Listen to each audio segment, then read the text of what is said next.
할렐루야.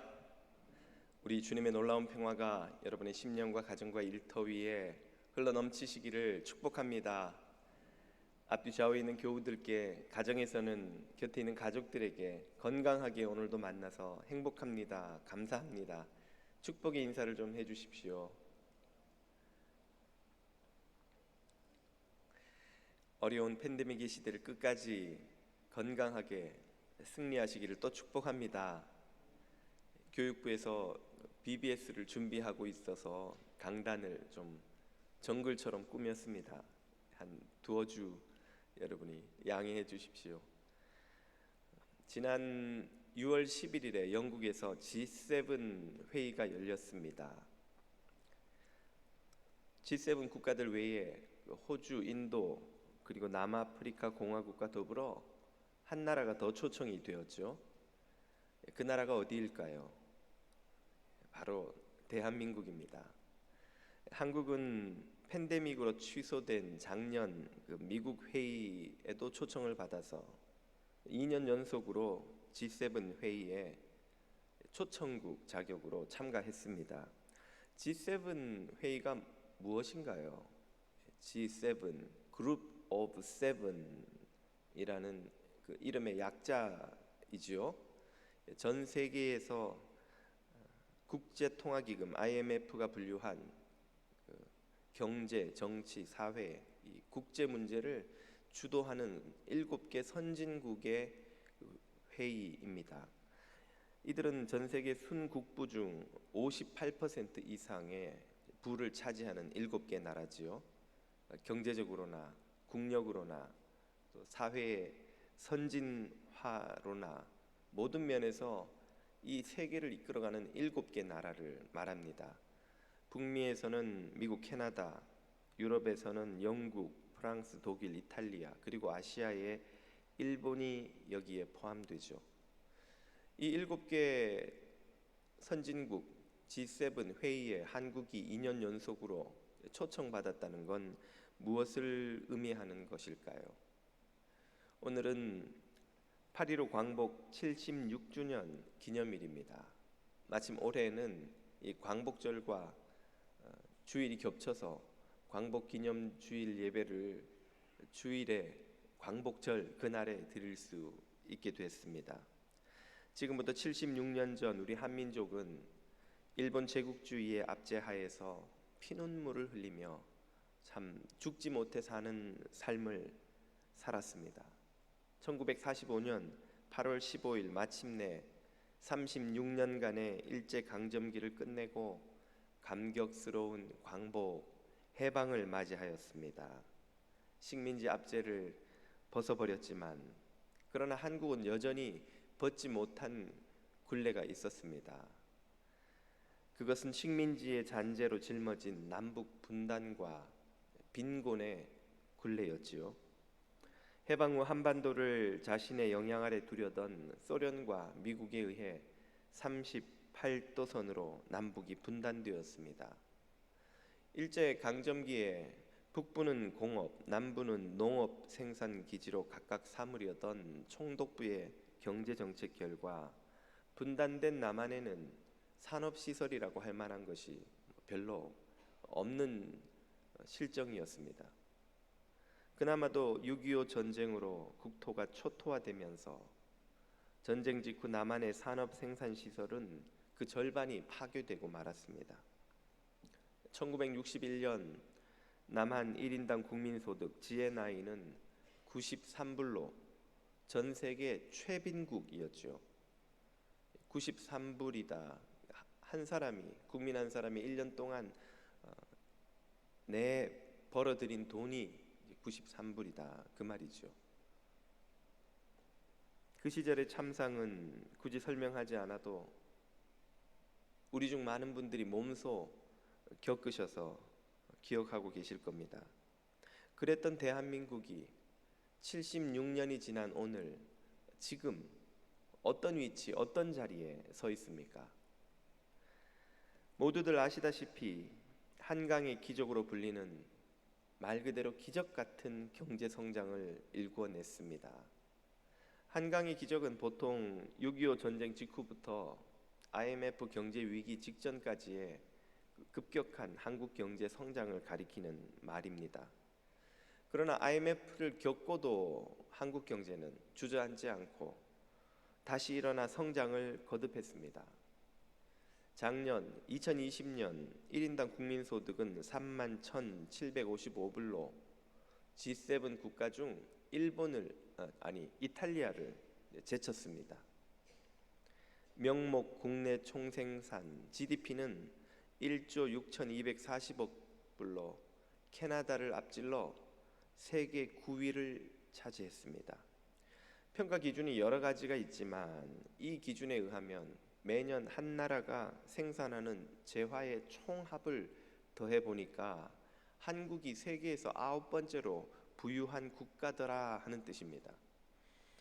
더욱 놀랄만한 수치가 많습니다. 미국의 군사력 평가 기관인 글로벌 파이어파워가 발표한 2021년 세계 군사력 순위에서 한국은 세계 6위로 보고되었습니다.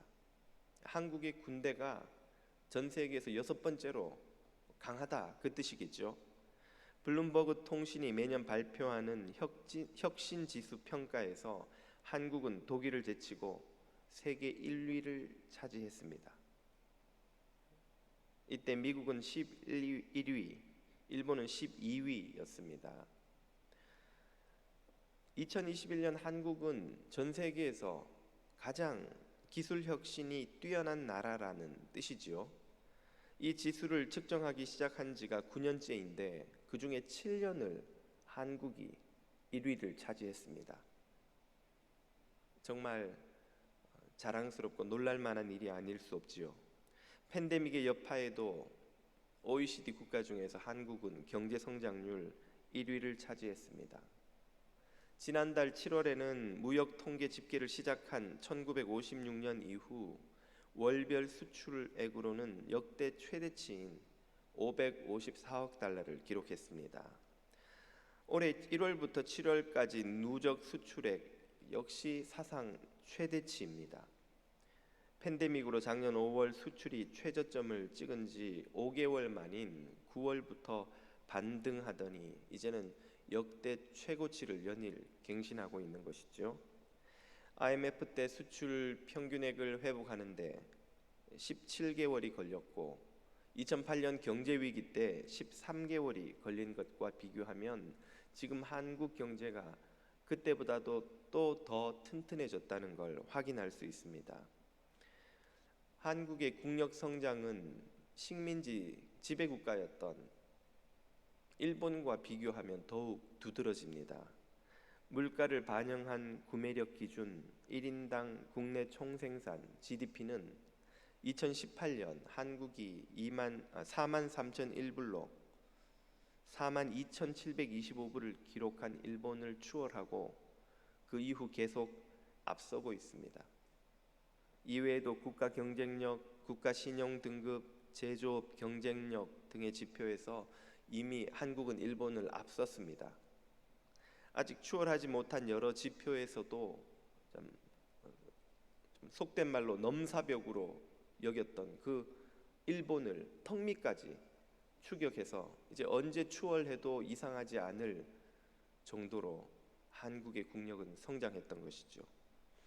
이런 성장을 바탕으로 세계 속 한국의 지위는 크게 높아졌습니다. 빈곤 국가를 지원하는 공적 원조의 주요 대상국이 한국이었죠.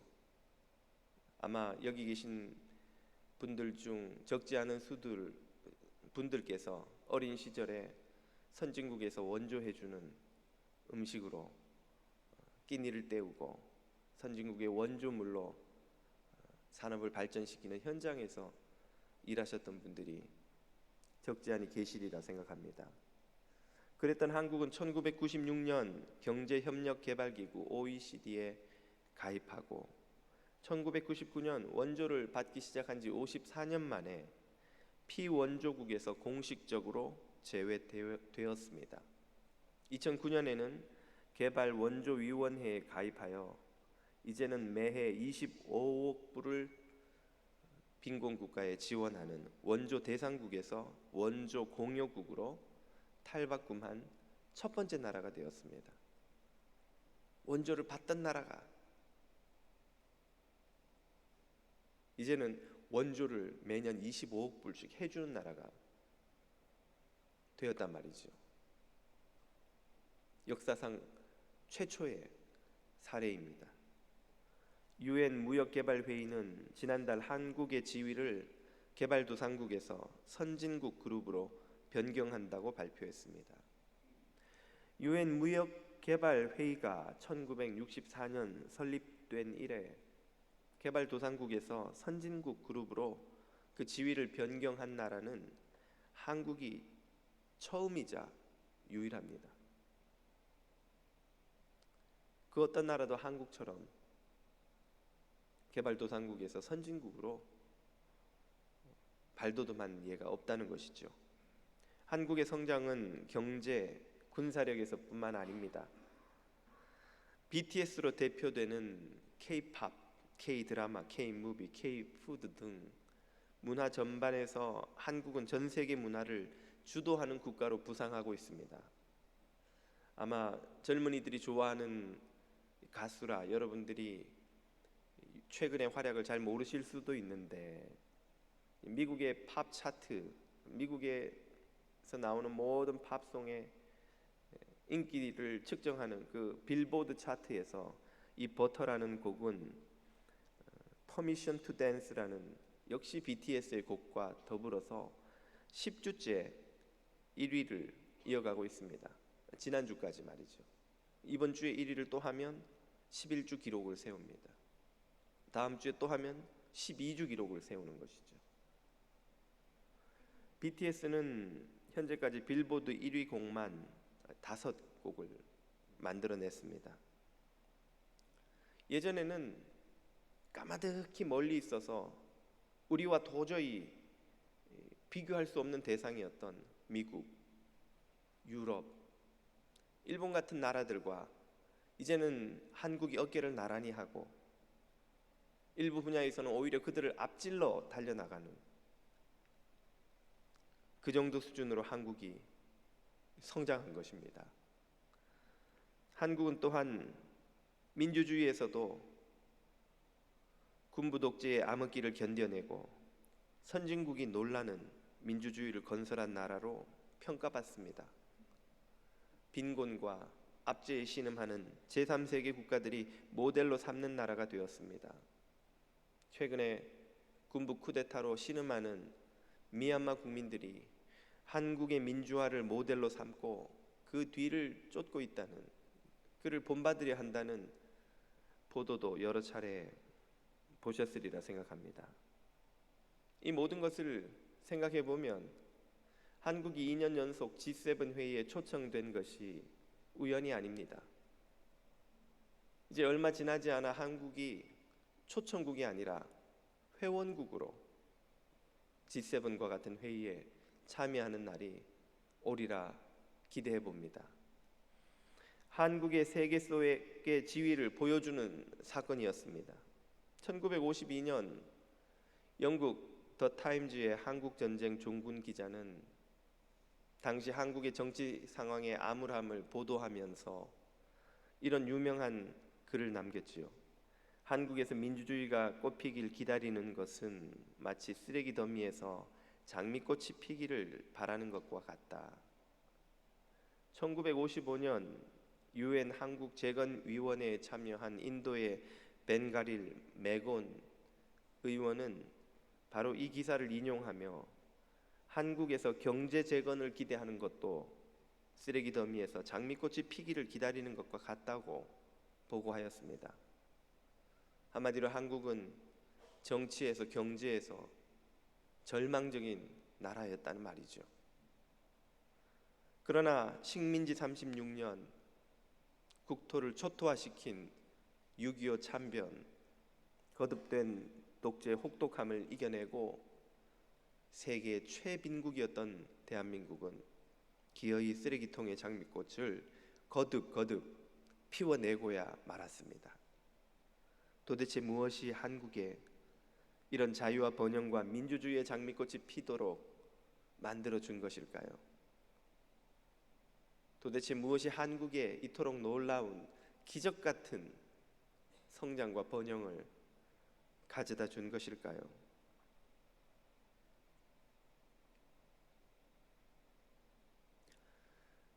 그것은 바로 우리 아버지 여호와 하나님의 놀라운 은혜인 줄 믿습니다. 하나님의 은혜가 우리 조국 땅을 이토록 복된 곳으로 만들어 주셨습니다. 하나님은 당신의 백성에게 자유와 번영을 주시는 분입니다. 오늘 본문은 우리에게 그 사실을 이렇게 알려줍니다. 이스라엘이 애굽의 노예로 신음할 때 하나님은 모세에게 무엇을 약속해 주셨습니까? 본문 6절과 8절을 보십시오. 또 이르시되 나는 내 조상의 하나님이니 아브라함의 하나님, 이삭의 하나님, 야곱의 하나님이니라. 모세가 하나님 배웁기를 두려워하여 얼굴을 가리우매 여호와께서 이르시되 내가 애굽에 있는 내 백성의 고통을 정령이 보고 그들이 그 간역자로 인하여 부르짖음을 듣고 그 우고 근심을 알고 내가 내려와서 그들을 애굽인의 손에서 건져내고 자유를 주시겠다는, 해방을 주시겠다는 약속이 아닙니까? 더 나아가서 그들을 그 땅에서 인도하여 아름답고 광대한 땅, 젖과 꿀이 흐르는 땅, 곧 가나안 족속, 헷 족속, 아모리 족속, 브리스 족속, 히위 족속, 여부스 지방의 족속의 지방에 이르려 하노라. 풍요로운 땅, 번영을 주시겠다는 약속이 아닙니까? 자유와 번영, 하나님이 주시는 선물이요 은혜인 줄 믿으시기를 바랍니다.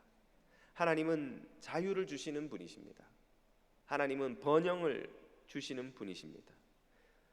이 진리를 굳게 믿은 이들은 하나님의 그 약속이 성취되는 것을 볼 수 있었습니다.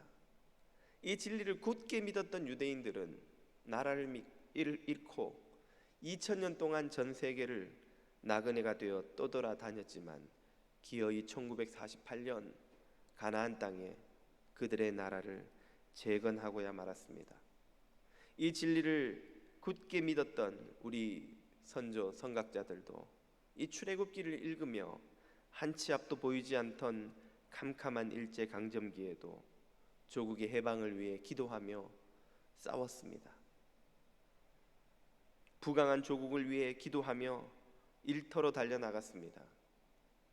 민주주의를 위해 기도하며 불의와 싸웠습니다.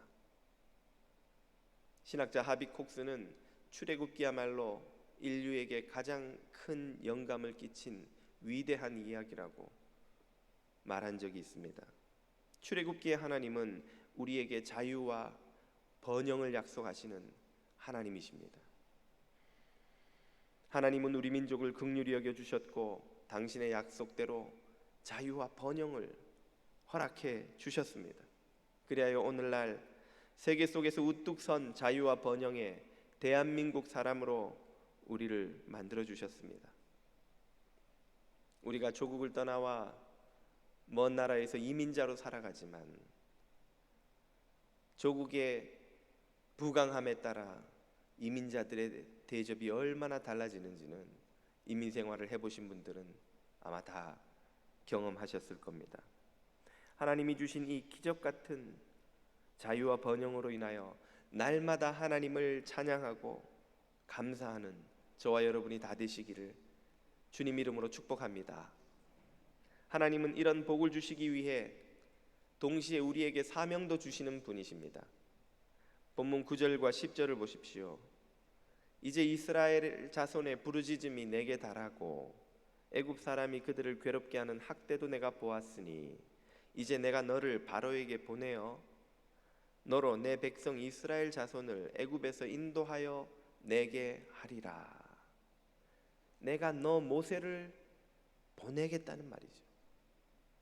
모세에게 사명이 있다는 말씀입니다. 하나님은 자유와 번영을 하늘로부터 저절로 뚝 떨어지는 방식으로 주시지 않았습니다. 모세를 당신의 종으로 불러 보내셔서 사명을 감당케 하셨습니다. 이처럼 오늘 이 시대 민족을 위하여, 우리 한민족을 위하여 저와 여러분을 부르시고 맡기신 사명이 있습니다. 무엇일까요? 바로 조국 통일과 세계 선교입니다. 한국은 제국주의의 압제와 독재와 빈곤의 사슬을 벗어버렸지만 아직도 분단의 족쇄를 풀지 못했습니다. 하나님은 저와 여러분을 통일된 조국을 위해 기도하고 행동하도록 보내시는 줄 믿습니다. 통일된 조국은 참된 번영으로 가는 지름길입니다. 서울대 통일평화연구원은 남북경제통합시대가 도래하면 한국의 종합국력지수가 현재 세계 9위에서 2030년엔 6위, 2050년에는 5위로 뛰어오를 것이라 전망하였습니다. 인구가 7,500만 명이 넘어서면 그 효과로 일본처럼 해외 의존 없이 한국 경제가 자생이 가능해집니다. 남한의 기술과 자본, 북한의 싸고 젊은 노동력이 결합해 경제 성장의 시너지가 발생합니다. 남한의 저출산으로 인한 인구 절벽 위기도 극복할 수 있습니다. GDP와 무역량, 성장률 등이 껑충 뛰어오르며 우리가 감히 쳐다보지도 못했던 일본, 독일, 영국 등 선진국을 추월하게 되리라 전망하였습니다. 무엇보다 통일된 조국은 북한 동포와 남한이 누리는 이 번영을 공유한다는 점에서 참된 번영이라 아니할 수 없습니다. 한 집에서 형은 잘 사는데 동생은 온갖 고생을 다 하고 있다면 어찌 부모의 마음이 행복하겠으며 형인들 홀로 누리는 그 복이 기쁘기만 하겠습니까? 북한의 동포들이 겪는 고통을 외면한 채 우리가 누리는 번영이 어찌 진정한 행복일 수 있겠냐는 말씀이지요.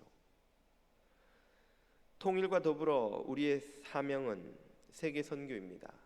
하나님이 한민족에게 도대체 무엇 때문에 이런 번영을 주신 걸까요? 혹시 그 번영으로 세계 선교를 감당하라는 하나님의 뜻이 있는 것은 아닐까요? 한번 생각해 보십시오. 한국은 경제만 기적처럼 성장한 것이 아닙니다. 같은 시기에 한국 교회도 역사상 교회사에 유례가 없는 역시 기적 같은 성장을 경험하였습니다. 선교 역사 한 세기가 지나지 않아 한국인 5명 중 1명이 기독교인이 되었고 세계에서 가장 규모가 큰 교회들이 거의 한국에서 태어났으며 미국 다음으로 선교사를 많이 파송하는 나라가 되었습니다. 그러나 인구 비율로 보면 한국은 미국보다 훨씬 높은 비율의 선교사를 파송하는 나라이기도 합니다. 한국 선교사들은 미국이나 유럽 선교사들에 비해 제3세계 선교에 더 적합하다 하겠습니다. 우리 세대 한국 선교사들은 풍요로운 교회의 후원을 받지만 가난하고 힘든 어린 시절을 겪으며 자랐기에 바울의 말처럼 부한데도 처할 줄 알고 가난한데도 처할 줄 아는 소위 전천후 선교사입니다. 서구 선교사들은 저 역시 캄보디아에서 견습 선교사로 지낼 때 겪어보았습니다만 어린 시절부터 부유하게 살아왔기에 가난한데 처하기가 무척 어렵습니다. 선교지에서 외국인 거주지에 큰 집을 지어놓고 출근하면 선교사지만 퇴근하면 떠나온 본국의 백인들이나 다름없는 여유로운 생활을 하며 살아갑니다. 그러나 한국 선교사들은 서구 선교사들만큼 부유하지는 않지만 현지인을 도울 정도의 경제적 여력은 있습니다. 동시에 어린 시절에 현지인과 크게 다르지 않은 삶을 살았기에 그들이 사는 동네에서 그들과 크게 차이 나지 않는 삶을 살며 그들과 공감하는 선교를 할 수 있습니다. 제가 캄보디아에 있을 때나 교우들과 선교지를 방문할 때나 어디서나 선교사들이나 교우들에게 듣는 말이 있습니다. 목사님, 우리도 다 어릴 때 저렇게 살았어요. 저 사람들 사는 모습이 그리 낯설지 않아요. 우리는 불과 얼마 전까지, 한두 세대 전까지만 해도 그 선교지의 현지인들과 다름없는 삶을 살았기에 그들의 수준으로 내려가기가 석유 선교사들만큼 그리 어렵지가 않습니다. 무엇보다 한국은 유럽이나 미국처럼 제국주의 침략의 역사가 없었기에 현지인들 무식 깊은 곳에 자리 잡은 지우기 힘든 백인들을 향한 혐오감이나 적대감, 원한이 없습니다. 오히려 한국은 그들보다 더 가난한 나라였다가 이제는 서구 선진국과 어깨를 나란히 하는 나라로 성장했기에 그들에게 소망과 비전을 심어줄 수 있습니다. 하나님이 왜 유독 수많은 개발도상 국가 중에, 수많은 빈국들 중에 한국에 이토록 큰 은혜를 베풀어 주신 것일까요? 과연 하나님이 한국 교회와 선교사들을 이 시대의 복음화를 위해 쓰시기 위해 그들이 몸담은 한국 사회 전체에 이런 복을 부어 주셨다면 과연 지나친 억측이라 할 수 있겠습니까? 한국 교회가 부여받은 선교의 사명 때문에 하나님이 이토록 큰 복을 하나님의 대한민국에 부어 주셨다면 저만의 억지라고 하실 수 있겠습니까? 모세가 강에 빠져 죽을 고비를 넘기고 애굽의 왕궁에서 훌륭한 교육을 받으며 왕자로 자라난 것이 하나님이 그를 불러 이스라엘을 애굽에서 건져내시기 위한 계획과 섭리였다면 오늘 저희 이 믿음도 하나님의 계획하심 아래 이루어진 하나님의 역사라고 감히 누가 자신 있게 아니라 할 수 있겠습니까? 하나님은 우리 민족을 특별히 사랑하셔서 자유와 번영이라는 말로 다 감사할 수 없는 큰 복을 주셨습니다. 그 이유는 우리를 조국 통일과 세계 복음화라는 이 위대한 사명에 사용하기 위함인 줄 믿습니다. 이스라엘을 인도하여 홍해를 건너고 광야를 통과하여 마침내 가나안 땅으로 인도한 모세처럼 저와 여러분도 조국 통일과 세계 복음화의 땅을 향해 기꺼이 홍해와 광야로 들어가는 하나님의 일꾼이 다 되시기를 우리 주님의 이름으로 축복합니다. 기도드리겠습니다. 고난받던 이스라엘 민족처럼 신음하고 고통받던 우리 한민족을 사랑하시고 광복 76주년의 감격과 번영을 허락하여 주신 은혜의 아버지 하나님, 이제 통일과 선교의 사명을 받들어 모세처럼 민족을 위해 광야의 길을 기꺼이 나서는 주의 종들이 다 되도록 우리에게 은혜를 허락하여 주옵소서. 예수님의 이름으로 기도드립니다. 아멘.